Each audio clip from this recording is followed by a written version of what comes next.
Selamat pagi semuanya. Gimana kabar kalian hari ini? Semoga semua sehat selalu ya. Nah, di pertemuan yang lalu kita sudah membahas tentang sistem reproduksi pada manusia. Di buku paket kalian bisa lihat setelah sistem reproduksi pada manusia itu ada sistem reproduksi pada tumbuhan dan hewan. Nah, menurut peraturan Menteri Pendidikan yang terbaru tentang kurikulum pada masa pandemi, sistem reproduksi pada tumbuhan dan hewan itu sebagian besar dihilangkan. Hanya disisakan lagi 2 subbab, yaitu teknologi reproduksi pada tumbuhan dan teknologi reproduksi pada hewan. Nah, kali ini kita bahas subbab tersebut ya. Nah, kita akan bahas teknologi perkembangbiakan pada tumbuhan dan hewan. Yang pertama kita bahas yaitu pada tumbuhan. Pada tumbuhan ini ada beberapa teknologi yang bisa dikembangkan. Pak akan jelaskan 3 teknologi, yaitu ada hidroponik, ada vertikultur, dan ada kultur jaringan. Yang pertama kita bahas tentang hidroponik. Nah, mungkin di masyarakat, sekarang hidroponik ini lagi sedang tren ya. Banyak masyarakat yang menerapkan sistem pertanian dengan cara hidroponik ini. Hidroponik itu sendiri merupakan cara penanaman tanpa menggunakan media tanah. Jadi menggunakan media air ya. Air itu ditambahkan nutrisi dan mineral. Jadi prinsip yang digunakan pada hidroponik ini bahwa tumbuhan itu mampu menyerap nutrisi dan ion-ion penting dari air yang terlarut di dalam air. Jadi tanpa menggunakan tanah pun beberapa tumbuhan itu bisa dihidupkan, ditumbuhkan ya. Nah, selain menggunakan air, pada hidroponik ini juga bisa ditambahkan beberapa medium.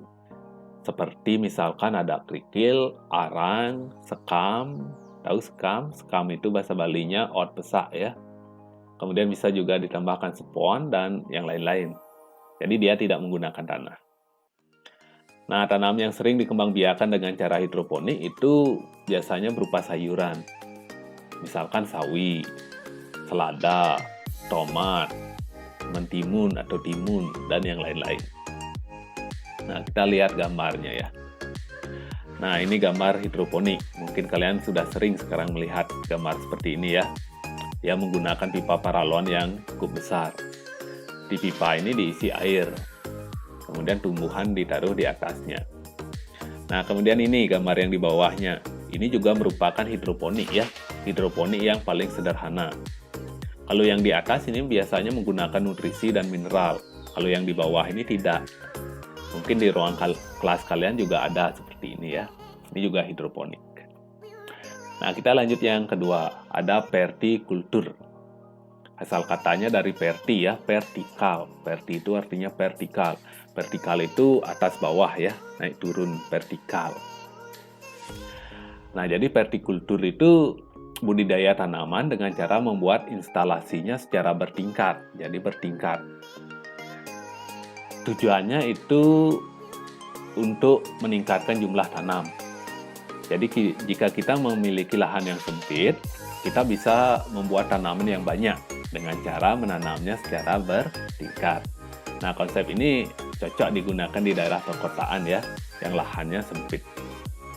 Di daerah Taban juga sering digunakan ini vertikultur. Kita lihat gambarnya. Nah, mungkin kalian pernah lewat sini.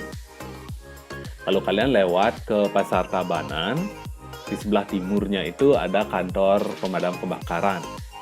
Nah, di sebelah utara pemadam kebakaran itu ada vertikultur ya. Nah, ini gambarnya. Jadi ini ada tanaman yang dibuat bertingkat ke atas. Nah, mungkin kalian sudah sering lewat sini. Nah, Pak lanjut. Yang terakhir itu ada kultur jaringan. Nah, kultur jaringan ini merupakan suatu metode perbanyakan tumbuhan dengan mengambil suatu bagian dari tanaman. Yang diambil itu bisa berupa selnya atau sekelompok sel, bisa berupa jaringan, bisa juga berupa organnya. Nah, kultur jaringan ini menggunakan konsep totipotensi ya.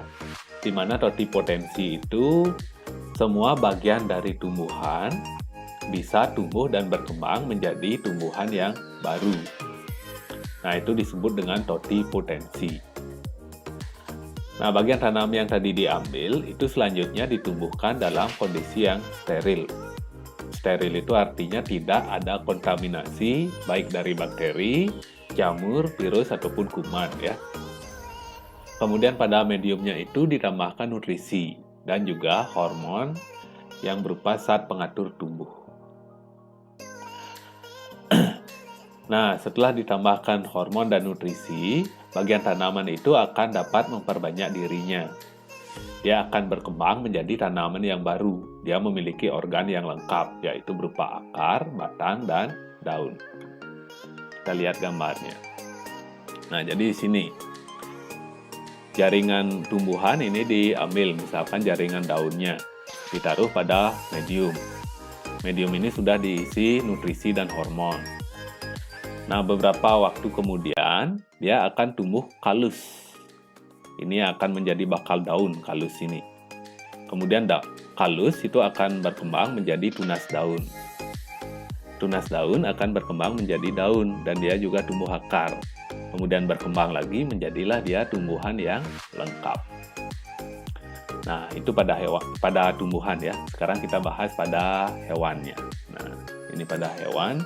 Pada hewan cuma dibahas hanya satu aja ya, yaitu ada ensiminasi buatan atau sering disebut dengan kawin suntik. Kalian pernah melihat orang yang sedang melakukan kawin suntik terhadap sapi? Mungkin di antara kalian ada yang sudah pernah ya. Nah, jadi ensiminasi buatan ini merupakan proses memasukkan sperma atau semen. Semen ini sperma yang sudah bercampur beberapa cairan ya, dari sapi jantan yang unggul ke dalam saluran perkembangbiakan sapi betina dengan bantuan manusia. Jadi ini dengan bantuan manusia ya. Ini tidak alami. Ensiminasi buatan dilakukan dengan cara memasukkan sperma atau semen yang telah dibekukan dengan menggunakan alat seperti suntikan. Nah, kita lihat gambarnya. Nah, ini ada alat seperti suntikan yang panjang. Jadi alat itu dimasukkan di organ reproduksi dari sapi betina. Jadi dimasukkan sampai ke rahimnya ya. Ketika ujung suntikan itu sudah sampai di rahim, spermanya akan dikeluarkan. Nah, ini fotonya, foto pelaksanaan ensiminasi buatan.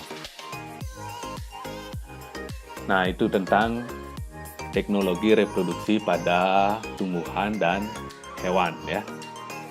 Nah, mungkin hanya itu yang bisa Pak jelaskan ya. Jika kalian ingin belajar lebih lanjut, kalian bisa membaca di beberapa buku dan juga bisa mencari di Google ya. Nah, demikian pertemuan hari ini. Selamat siang ya.